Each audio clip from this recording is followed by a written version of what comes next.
আসসালামু আলাইকুম। Butterscotch cake decoration করব। এটা ছিল আমার কাছে 3 পাউন্ডের একটা বাটারস্কচ কেকের অর্ডার।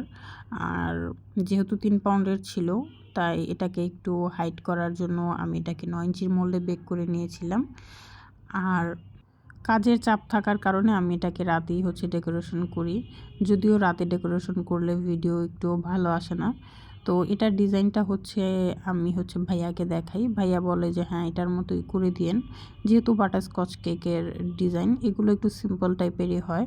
তো এখানে আমি 1 mm নজেল নিয়েছিলাম ডিজাইনটা করার জন্য। আর এটার উপরে আমি গোল্ডেন কালারের সুগার বল দিয়ে দিচ্ছিলাম।